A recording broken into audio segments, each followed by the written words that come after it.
Hello and welcome to our third part of the somatosensory and chemical senses lecture, which is number 15 in our physiological psychology series. Today we'll be talking about the chemical senses, which are of course primarily the sense of taste and olfaction. These two work in relatively similar ways and certainly in complementary ways. Our sense of taste is certainly affected by our sense of olfaction. Anyone who's had a bad head cold, sinus infection, any of that sort of thing knows that food just doesn't taste the same when you can't actually combine with its smell. So smell and taste go directly together. When we talk about taste, we'll first off talk about what the functions of taste are, talk about the relationship between taste and smell, talk about the taste receptors, taste perception, and mechanisms of the taste receptors. I should tell you the chemical senses are probably the least understood in terms of exactly how they function. Research is ongoing in this area, but certainly compared to the visual system and the auditory system, our understanding of how these chemical senses work is somewhat limited. So let's start with what the functions of taste are. Taste really has one simple function. It tells us whether or not we should really eat something. We tend to not like bitter tastes because bitter tastes are often associated with things that are poisonous to us. And so it's really a protective mechanism. Our sense of taste is one of our most adaptive. So we all seem to like sweet things, even in infancy. And if you think about this from a basic survival standpoint, sugar is one of the things that sustains us. Of course, in modern society, we eat way too much sugar, but we sort of in our early evolutionary days, picking fruits and berries, they were really dense nutrition in those kind of sweet fruits and berries that would help us survive. Again, we dislike bitter and sour, but we'll accept them in small amounts. Certainly, we know that people like certain bitter beers, for example. Some people like them more than others. Some people like very sour things. Particularly kids seem to have an affinity for very sour things, and there are certainly some people, and I have friends that love anything that is super sour. So these are all very individual.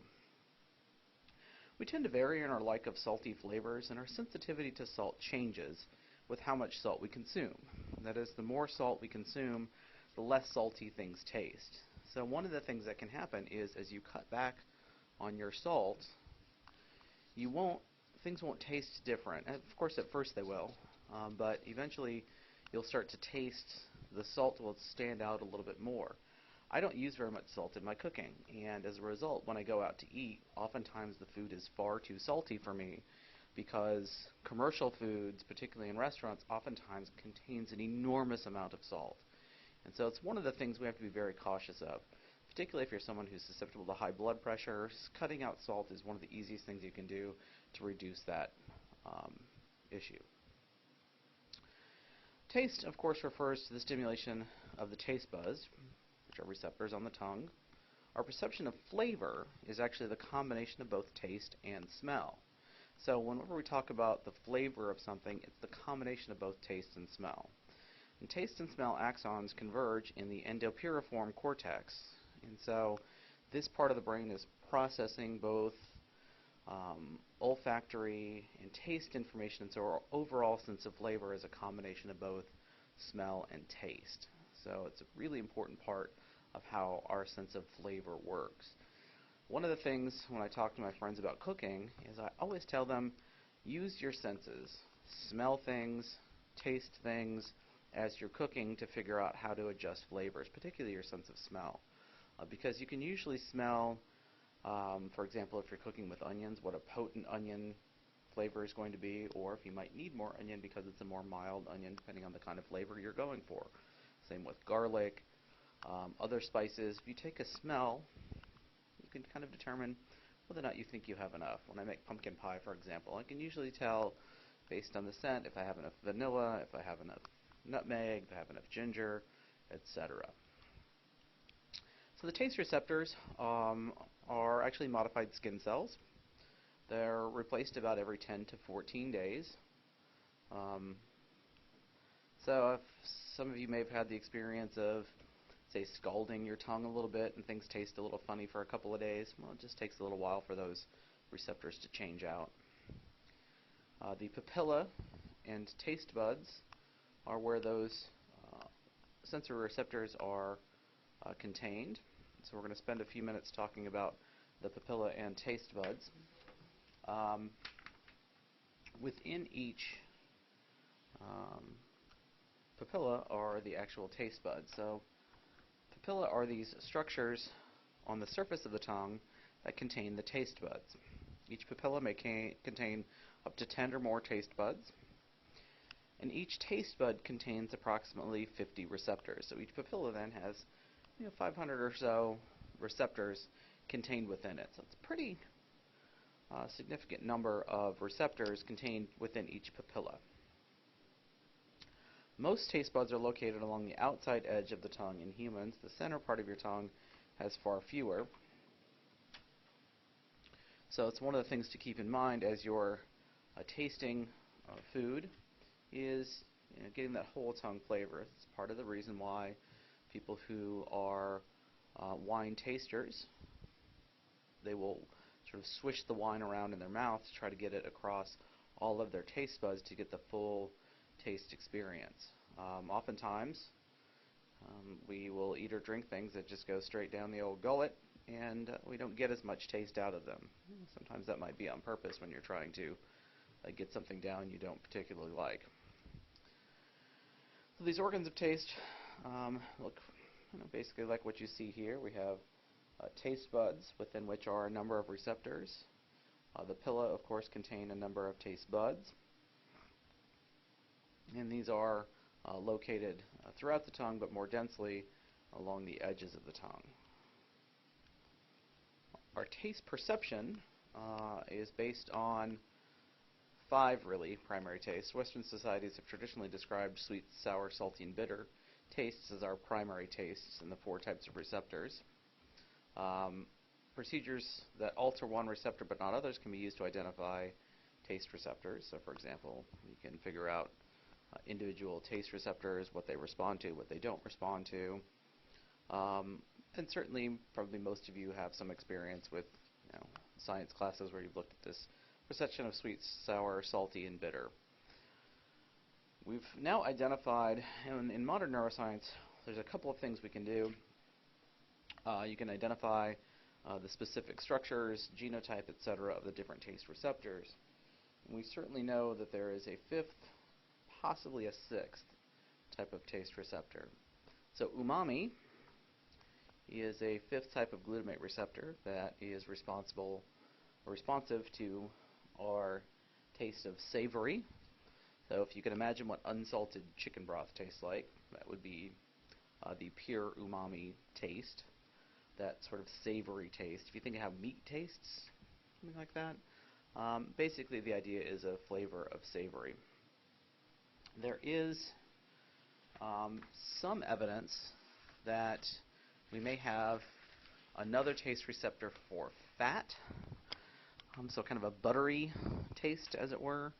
Certainly in a number of modern investigators have looked at this combination of sweet, salty, and fat that seems to be the most sort of potent and addictive kind of taste. If you've read any of Michael Pollan's books, he talks quite a bit about this combination. So there's probably some basis for this idea that there might be a fat receptor as well. How these taste receptors work? Well, the saltiness receptor permits sodium ions to cross the membrane, which simply results in an action potential. It's the simplest mechanism of these taste receptors. Sour receptors appear to detect the presence of acids. Most things that are sour are acidic. Lemons are acidic. Vinegar is acidic. Sweetness, bitterness, and umami receptors activate a G-coupled protein that releases a secondary messenger in the cell when a molecule binds to that receptor. And so these are much more complex kinds of receptors. So saltiness is simple.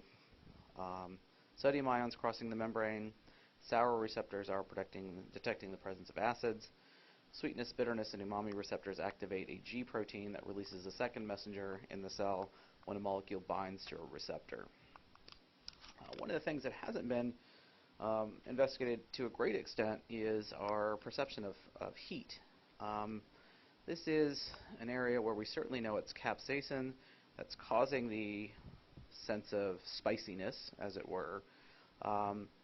Can be activating perhaps some of the chemoreceptors, pain receptors. This is an area that certainly there's ongoing interest in. We know that spicy food can release endorphins, so people can get kind of addicted to spicy food. So this is something that there is certainly ongoing investigations of. Important to understand, our tastes undergo adaptation and cross-adaptation. So adaptation refers to the reduced perception of a stimulus due to the fatigue of the receptors. So if you eat or drink, say, a pure sugar solution, that sugar solution is going to start tasting less sweet over time because of the fatigue of those receptors. Cross-adaptation refers to reduced response to one stimuli after exposure to another. So if you were drinking Dr. Pepper and then drank a Pepsi, you might get reduced sense of your taste of sweetness. Or for example, if you're eating ice cream that's very sweet and drink a soda, the soda is going to taste different because of that cross-adaptation of those sweet receptors. The most direct example of these are things like drinking lemonade will make sour Skittles taste less sour. And this is the one we all have experience with, is brushing your teeth will actually make something like orange juice taste less sweet. The reason why it tastes so bitter and sour is because toothpaste is sweetened, usually with xylitol. And as a result, that toothpaste has actually adapted out your sweet receptors, and so when you go to drink the orange juice, you aren't getting that sweet taste of the orange juice, you're only getting the sour and bitter taste, which is why it tastes so awful. I want to next talk a little bit about variations in taste sensitivity. In humans, there are a number of genetic factors and hormones that can account for some differences in taste sensitivity. This is an area where there are enormous individual differences. As you know, some people like some foods, some people don't. This can be due to experiences. It can also be due to genetic factors and variations in taste sensitivity. One of them are related to the number of fungiform papillae near the tip of the tongue. Supertasters have higher sensitivity to all tastes and mouth sensations in general because they have far more taste receptors. And so very fussy eaters, particularly kids that are very fussy eaters, can potentially be super tasters because they have such high sensitivity for all tastes. We also know that women have a higher sensitivity to taste while pregnant, and also their sense of olfaction. And so it may be progesterone that is increasing their sensitivity to taste while pregnant. I should also note that there are some tastes which are clearly tied to genetics. So for example, cilantro is specifically tied to a genotype. That is, there a genotype, which myself is included in this, where sorry, I lost my train of thought. Where cilantro tastes like soap. So this genotype that has this, for some reason, altered perception of cilantro, it just tastes awful to those of us who have this particular genotype. And cilantro, it turns out, is in everything. But for those of us who hate cilantro, it's not anything other than then we have this genetic alteration that makes it taste terrible to us. So to give you an idea what these differences can be, here we have a super taster with tons of taste buds and a non-taster with very low taste buds. So these are going to be very, very different in terms of their sensitivity to certain flavors. Well, that's a quick introduction to our sense of taste. I want to now turn and talk about olfaction. We'll talk about our sense of smell, scent selection, olfaction and social behavior, olfactory receptors, olfaction in the brain, olfactory damage, individual differences in olfaction, and then finally finish up with talking a little bit about pheromones. So olfaction is, of course, our sense of smell. It's the detection and recognition of chemicals that come in contact with the membranes inside the nose. By the way, if this is an area that you're interested in, there's a terrific book called What the Nose Knows. and it's really quite interesting. I highly recommend it. So the sense of smell is critical in most mammals for finding food and mates and avoiding danger. Rats and mice show an immediate, unlearned avoidance of the smell of cats, foxes, and other predators. And so it's very clear that our sense of smell is directly related to our sense of survival, because particularly in animals, they can smell danger because of the smell of predators. For humans, we've lost probably a lot of our olfactory abilities because we don't need it to find food.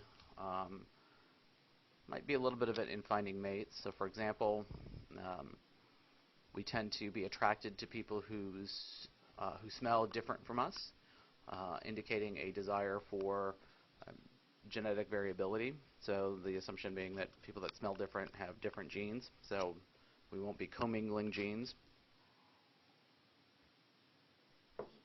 And we'll talk a little bit more here in a moment about the relationship between olfaction and behavior. This is probably a mouse or rat, I can't tell which one it is, rodent, that may have had its amygdala removed and loses its fear of cats almost instantly. We'll talk more about that when we get to fear and behavior. So humans can actually follow a scent trail to some extent, and we can get better at that with practice. This can be important for our food selection. Certainly, we've all done this. Does this smell bad to you? Right? When things are right on that line, we always want to get a second opinion about whether or not something smells bad. And that's obviously the first indicator for whether or not we should eat something, is whether or not it smells bad. Most of what we perceive as flavor is related to olfaction, and so that sense of smell is directly related to our sense of taste. And so we have scents that we like, and they're usually tied in with things that we like to eat. Here's an experiment where an individual is following a scent trail. You can kind of see the line here is where the scent trail is, and you can see where the person has been moving to try to follow that scent trail. Olfaction is also associated with social behavior. Humans tend to prefer the smell of potential romantic partners who smell different from themselves and their family members, as we just talked. This is related to the fact that we kind of want genetic diversity. So this decreases the risk of inbreeding. We obviously want to try to limit that to the greatest extent possible. And of course, this increases the probability that children will have a wide range of immunities because of that larger number of genetic differences, and as a result, we'll end up with better immunity, better genes, etc. So we'll talk a little bit more about pheromones in a minute and some evidence for their effects in social behavior. I want to turn now and talk about the olfactory receptors. The olfactory cells line the olfactory epithelium in the rear of the nasal passage and are the neurons that are responsible for our sense of smell. The olfactory receptors are located on cilia, which extend from the cell body into the mucous surface of the nasal passage. So air kind of moves across them as you breathe, and it captures those chemicals, then causes this kind of action potential where those chemicals interact with the receptors on the cilia. Vertebrates have hundreds of olfactory receptors which are highly responsive to some related chemicals and unresponsive to others. Our sense of smell is very wide-ranging, very diverse. We can really recognize an awful lot of different smells. Classifying them gets to be more difficult. There are some really interesting studies on who can identify smells, name smells, smell memory. Again, that book, The Nose Knows, actually has some pretty good material about this kind of sense of olfaction. So this is really pretty remarkable. So here's kind of how this looks. Air, of course, comes in through the nose and the sinus passages. Up here is the olfactory epithelium with these cilia down here. And that's where the taste receptors are. Then that causes these action potentials to then go up to the olfactory bulb, which is actually a pretty small part of our brain, certainly compared to our visual cortex it's much smaller. So those axons from the olfactory receptors carry information then to the olfactory bulb. Chemicals that smell similar excite neighboring areas, and chemicals that smell different excite more separated areas. So part of the coding for what different scents are is related to sort of where in the olfactory epithelium these receptors are located, and then that helps us code for what type of scent we're talking about. So coding in the brain is determined by which part of the olfactory bulb is excited.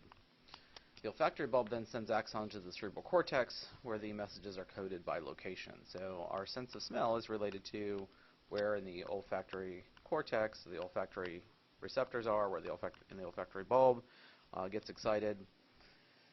And so as a result, if you have damage to some part of your olfactory epithelium, you may lose part of your sense of smell, but not all of it. So some people who have had some kinds of sinus surgery sometimes lose this kind of sense of smell. That leads us directly into this question of olfactory damage. So olfactory receptors are replaced about every month because they're vulnerable to damage from contact with the air. We breathe in a lot of junk. These can be subject to permanent impairment if there is massive damage. One of the things I wanted to briefly mention is there is kind of a lore about cocaine users losing their sense of smell, but it's relatively rare. I actually looked into the literature a bit on this. It's certainly possible for temporary loss of sense of smell, but overall, most of the time what happens is those receptors are simply replaced. So within a month or so, this damage is fixed through replacement of those cells. There are, of course, individual differences in olfaction. In particular, women detect odors more readily than men, have better odor memory. The ability to detect a faint odor and become more sensitive to it is characteristic of young adult women and seems to be influenced by hormones. We certainly know that pregnant women have greater senses of smell. Part of this is due to an increase in the actual size of their olfactory bulb. And the hormone progesterone seems to influence that. Certainly pregnant women can appear to be very sensitive to some smells. And pregnant women can usually identify, newborn infants are easily identified by their mothers. Usually within the first hour or so they can identify the scent of their own infant. So there are certainly hormonal associations with our sense of smell. The final stop in our discussion of olfaction are pheromones. These are chemicals that are released by an animal to affect the behavior of others of the same species. The vomeronasal organ, or the VNO, is a set of receptors found in most mammals located near the olfactory receptors that are sensitive to pheromones. The VNO and pheromones are important for most mammals, but less so for humans. Humans unconsciously respond to some pheromones through receptors in the olfactory mucosa. The VNO is actually a vestigial organ in most humans. It doesn't respond at all to pheromones, but we do unconsciously respond to some pheromones. A couple of examples of this are women that live together will often have synchronized menstrual cycles. In fact, they'll all fall in line with what they sort of call the dominant female.